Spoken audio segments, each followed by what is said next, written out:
Ladies and gentlemen, please help me welcome our keynote speaker, Dr. Tony Alessandra. Let's make believe that Andy works for me.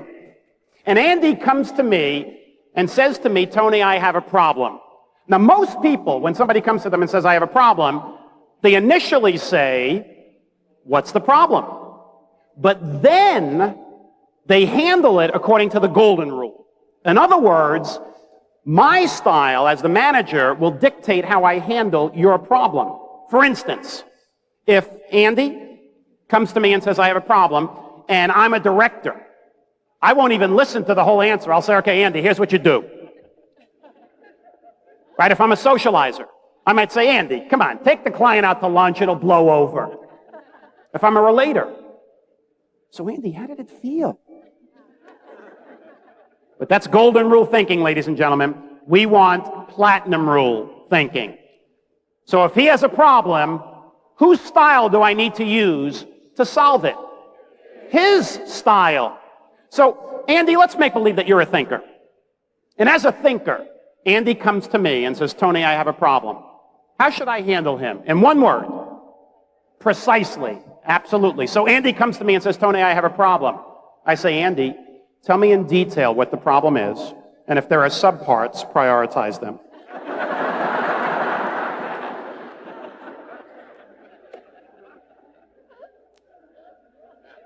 Andy is a socializer.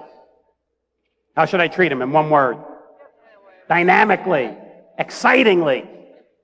So Andy comes to me as a socializer, says, Tony, I got a problem. I say, Andy, hey, Andy, we all got problems. Let's do lunch.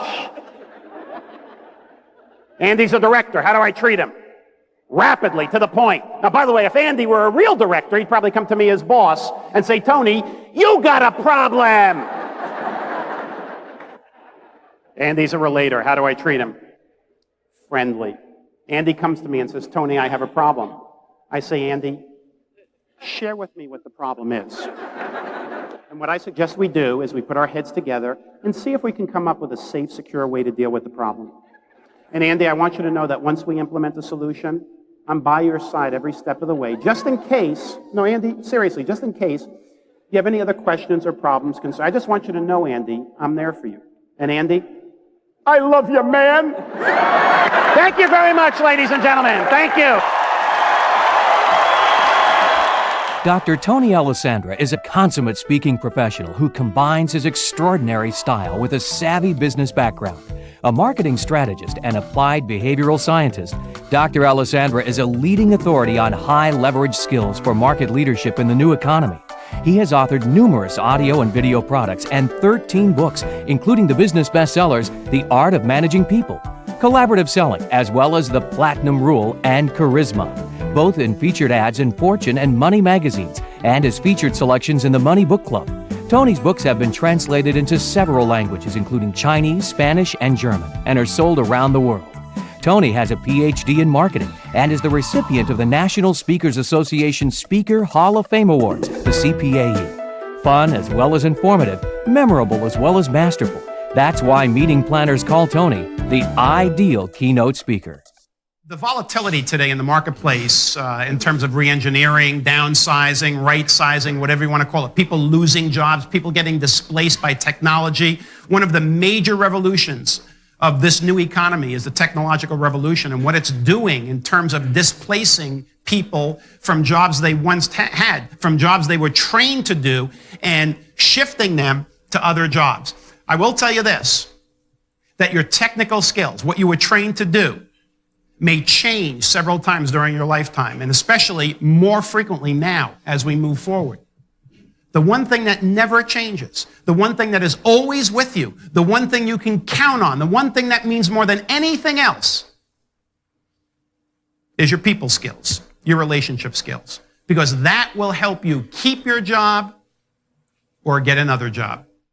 One of the reasons that businesses bring me in is not that I know so much about your business, but that I know so much about so many businesses. And true innovation and creativity happens not by looking within your own business. It happens from looking outside of your business, outside of your industry, not just looking at your competitors, but looking at other businesses that have nothing to do with what you do, and looking at what they do to create moments of magic and simply saying, hey, if we did that at GMAC, would it work?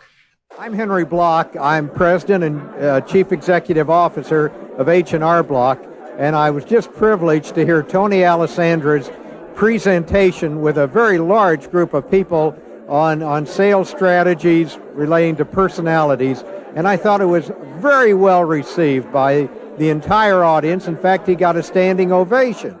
Back in 1970, I was at the University of Connecticut in graduate school. Met another student. We got married that summer. She was from Connecticut. I was from Brooklyn at the time. Right? Neighbors, I thought. Although Connecticut does in fact touch New York, it's a whole other culture. It really is, because Connecticut has a New England culture, and Brooklyn is another country. It really is. I didn't realize that until after we were married. Her first family event was a shock to me. See, I was a New York City Italian. She was from Connecticut, and her heritage was English and Dutch. Well, yeah, you can see that now. I didn't see it as a kid. You know, we went to the first family event. I couldn't believe it on her side. People were shaking hands. Parents and children shaking hands with each other. What is this? Now, at my first family event, I'm sure it was a shock for her, because how did everybody greet? Hugs and what? Hugs and kisses. Of course, they frequently took advantage of it, but that's another story. Now, when her family wanted to come visit us the first time, another shock for me, they actually called. They wanted to know how our calendar looked. Are you open? Is it convenient for you? When my family wanted to visit, the doorbell rang. Hey, there they were, all of them. Well, I have to tell you, my ex-wife had a very difficult... I've got to tell you, I really love what I do. For me, there's no greater thrill than for someone to come up to me after a speech and say, I really enjoyed your talk and learned some things that will help me in my job and in my life. You see, when I get in front of an audience, my objective is to give everyone in that audience something useful that they can take back home with them. My background as a college professor for 8 years through 1978 really helped influence my presentation style. I learned early on that if I wanted to keep my students interested, I had to keep them involved and entertained. So I encourage audience participation and I react to their comments. The audience is a crucial part of the program and helps the presentation unfold in a unique way based on their interaction. Seems to me in today's environment, more demanding customers, incredible competition, much closer prices, we've got to differentiate ourselves. And one of the best ways to differentiate ourselves from the competition is through the service we offer. Do we create consistent moments of magic for our customers? Do they talk about you in positive terms, in glowing terms to other people? Are you clear what your customers' expectations are? And do you look for ways to not just meet those expectations, but to exceed them? To me, the difference between the two philosophies, moment of magic, moment of misery, is the mentality of the company, the mentality of the employees. There are two types of mentalities: operations-driven and customer-driven. Operations-driven, they tend to create more consistent moments of misery. Customer-driven, they create more consistent moments of magic. What's the difference? Operations driven. Their attitude, if it weren't for all these customers, we could get our job done. Customer driven. If it weren't for all these customers, we wouldn't have a job. Operations driven. What can we do inside our company, inside our division, inside our department to make things easier for us, the employees? Just the opposite with customer driven. What can we do inside our business to make things easier for the customer? Operations driven. Who can I sell? Customer driven. Who can I help? Operations driven. How can I cut costs? Customer driven. How can I add value? I'm Brian Reinders. I'm the president and CEO of the San Diego Convention and Visitors Bureau. I've been in the hospitality industry for many years, and over those years I have seen many keynote speakers and seminar leaders. Dr. Tony Alessandra is certainly one of the best I have ever seen.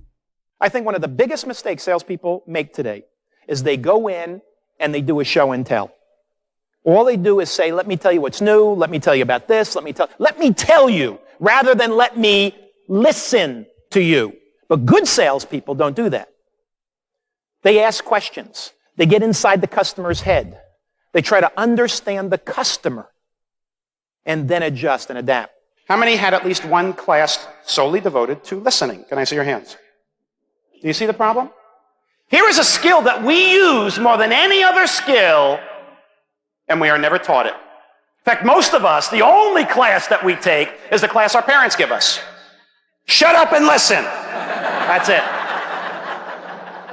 At least that's the class I took.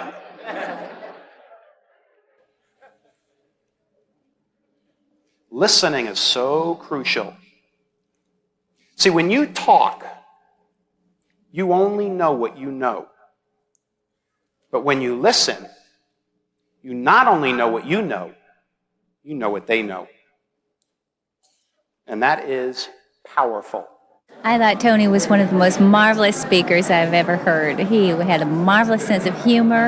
Everything he said I could relate to beautifully, and I just wanted to holler at every description that he mentioned. Before I get in front of a group, I do my homework. I have a pre-programmed questionnaire that I ask you to complete in advance of the meeting. This gives me the details about the audience, your company, and your industry. But the most important part of my preparation is a face-to-face meeting with you just prior to my speech. I can't tell you how many times I've picked something up at this meeting that I've weaved into my speech that just made the day. I want my talk to be the highlight of your meeting, and I work hard to achieve that. The platinum rule. Treat people the way they want to be treated. If we're talking about in the spirit of service, what better way to truly practice service? What is service but doing things from the other person's perspective? That's what the platinum rule really is.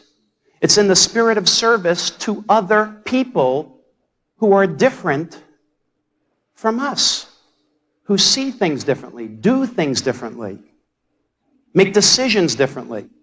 And the platinum rule truly is making a difference in the way we treat people. In a sense, it's like learning new languages. Not linguistically, but behaviorally.